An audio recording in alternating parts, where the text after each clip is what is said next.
Hello YouTube. In this video, I'm going to tackle the subject of clean foods and clean diets. I personally think that when it comes to misinformation, the dietary advice that you can get on YouTube Fitness is one of the worst. Because to me, even though training is something that is case by case, nothing is more case by case than diet. You really need to understand your ancestry, you need to understand what works and what doesn't work for you before you start applying any type of dietary plan to your routine. And the worst thing about the diet too is that it evolves at a much faster pace than the training. Because as you age or as you get bigger, as a male or a woman, with your training you are going to have to make some modifications of volume, of certain intensity ratios, but it's going to be slow. You're not going to just have a tank in your work capacity from one day to the other. But for the diet, anyone I think can testify to that. You sometimes have food that worked for you for sometimes a decade, and one day they just stop, and you have to make that modification on the go. And all of these variables also mean that universal cues and universal advice for diet tends to be particularly bad. And so that really leaves people who want to give this advice with two options.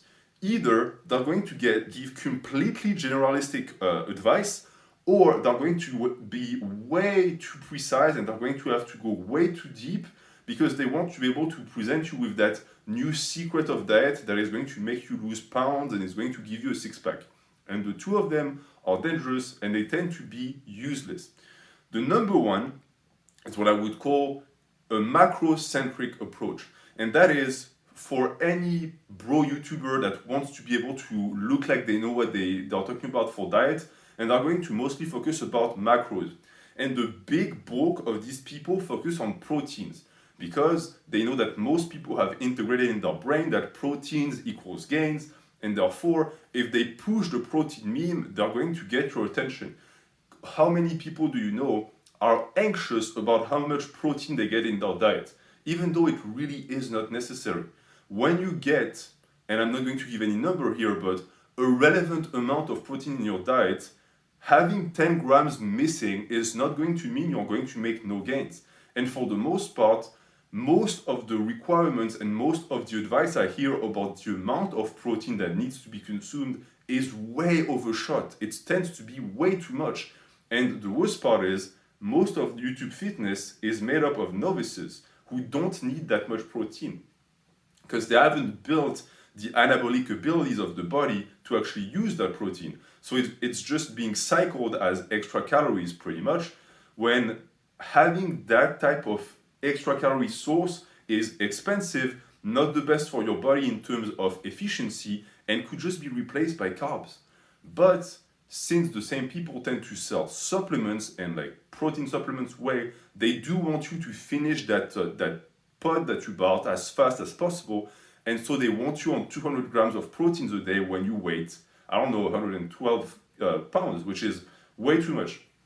And on the other side, you have all of the people who are going to try and push ideas that are going to be focused on superfoods, on diet hacks. If you eat that food at 6 p.m. and then you drink a glass of water, it's going to activate in your stomach.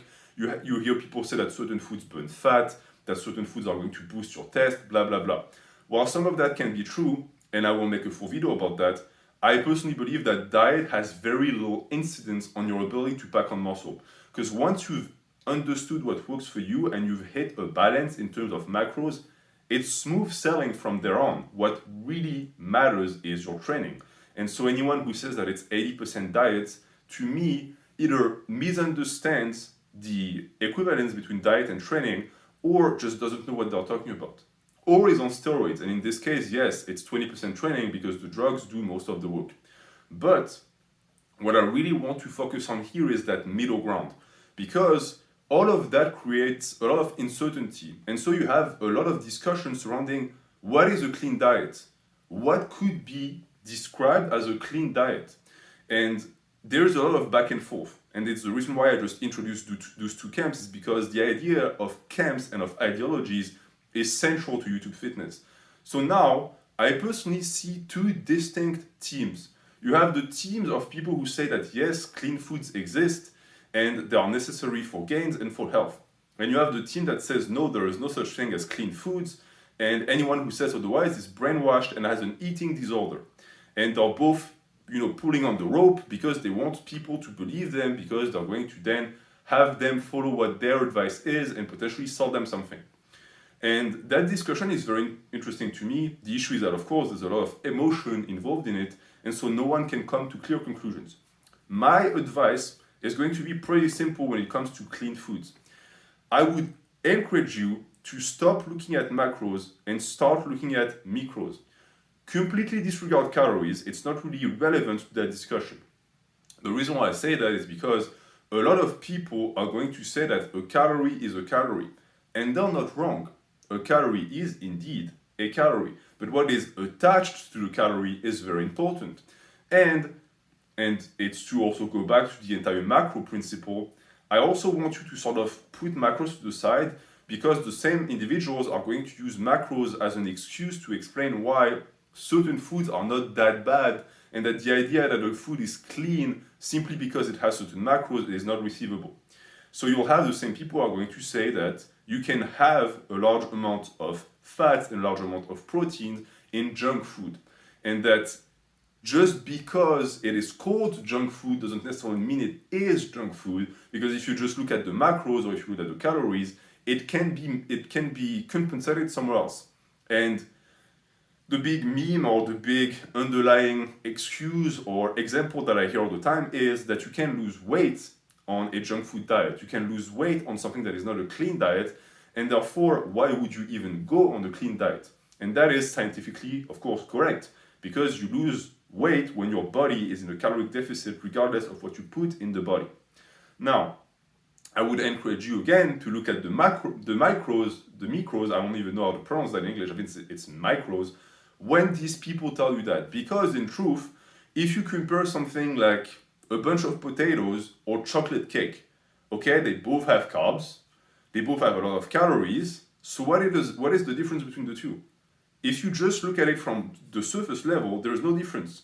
So there's no such thing as a clean food crew wins. But if you look at the micros, what do you see? You see nutrients on one side and nothing on the other. You see vitamins, you see minerals, and the chocolate cake has almost none of that. And that is the big difference. That is the big discussion killer.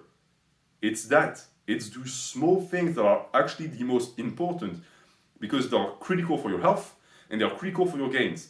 And I say that again because you will get your macros. Unless you're really skinny and you struggle to eat, most people have no issues hitting an amount of calorie that keeps them at maintenance, which is all you need for gains unless you really want to gain weight. And they have no issues finding proteins, finding fats in their diet, unless they're on an extreme diet where they have renounced the omnivorous ways, in which case it's their own problem. But for anyone who is trying to find that balance, it shouldn't take you too long. And you shouldn't have to try 15 different types of dietary plans for you to meet that. It's fairly easy.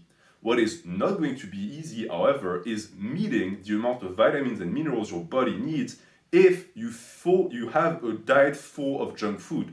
And this is where there is no such thing as a clean diet crew completely falls off the wagon, is because if you look at your diet as an amount of foods you're going to put in your body, the logic dictates that the more junk food you put in there, the more you have to make up for it with the rest of the diet. And so really, who benefits from that? There's only one type of person: people who really struggle to gain weight. And that's pretty much that. Because for the rest of humanity, pretty much, you will find that the total amount of calories you need plus the total amount of macros you need is going to be pretty well correlated with the amount of micros you need, and they just go well together. So if you eat food that are rich in nutrients, rich in macros, when you've met all of them, at the end of the day, most people have met their caloric needs, because nature knows what it's doing. And if you haven't met those caloric needs, then yes, you're in the camp of people who might have an imbalance because your TDEE is too high, you have a high metabolism, and now you have to make up for it. Then maybe you can consider junk food. Maybe. Even then, I would say, why don't you find some clean food that are actually beneficial and eat that and see where it gets you. So that's for one camp. But don't believe that I am falling into the camp of the clean diet either, because I do believe that these also have a cultish mentality, and there is some truth in saying that they cultivate eating disorder. Because if you start to really obsess over, am I eating clean? Is everything I'm putting in my body clean? You are going to go completely nuts. You cannot think like that. And I've met people who thought like that. It is going to devolve into a full-blown eating disorder at some point. Meaning what? Meaning that thinking in terms of clean or dirty is going to develop a certain amount of culpability and of shame in you. And every single time you're going to indulge in junk food, you're going to feel bad. But that is never going to help you meet your goals in terms of diet. It's just going to make you feel worse. I would encourage you to rather look at foods that agree with you and foods that don't agree with you and focus on that, because it takes the absolute responsibility of not indulging in things that the mainstream says is bad out of the equation. And now you can focus on things that are bad for you or good for you. And that is across the board going to be better. You also see that with the clean diet crew, there is a tendency to try and ignore the fact that a pure clean diet is A, not realistic, and two, that there is no such thing as a clean food for everyone. For example, take broccolis, the ultimate bro food. I personally cannot eat broccolis, it destroys my stomach. But do you see me eating broccolis regardless because it's clean? I've known people like this. I've known people who hated chicken with a passion, but who ate chicken because, oh, well, it's clean. You have other options. That's the issue too. A clean food is interchangeable. You can find out there another food that is going to provide you with the same macros, different nutrients, but it's going to, at the end of the day, make zero difference. And I would like to link that to movement patterns. How many people do you know bench and they hate bench and it hurts their shoulder, but they've heard that you must bench to have a big chest and therefore they bench. You could do dips, you could do weighted push-ups. There's a lot of options out there. You just have to open your eyes. And also, I also think that it's something that I resent with the clean diet crew is that they're cultish. They're cultish in nature. And with anything that is absolute or extremist, you see that they also create an extremist reaction, because the bro diet, the clean diet, created the junk food diet of people who stuff their face with what they know is not beneficial to their health, but who have developed a knee-jerk allergy to the people who keep shaming others because they indulge in sugar once in a while, and therefore now they themselves have become a cult. And I do think that there is potentially more danger in terms of absolute health in that behavior, because I have met people at this point who say that junk food doesn't exist and that pizza is just as good as like steamed potatoes or something. And I feel sorry for them, but the reason why we have people like this is because we have lost sight of the discussion. We are now looking in absolutes only, and we're not paying attention to the very simple truth, which is diet is not that complicated. You get enough macros, you get enough micros from whole foods, and you're set. And at this point, it's just maintaining, because you've already learned the practice. It's not like your dietary needs are going to change drastically. So that's pretty much my opinion on the clean food thing. And I would encourage you to also try and look at it through an objective lens, and to not let yourself get emotionally invested in diet. It's never a good thing. A diet is a tool for health and performance. It's not a part of your personality. And if it becomes that, I would suggest developing some hobbies so that you don't have to rely on that type of crutch. I'm going to leave you with that. If you want to discuss in the comments, let me know. Have a good day.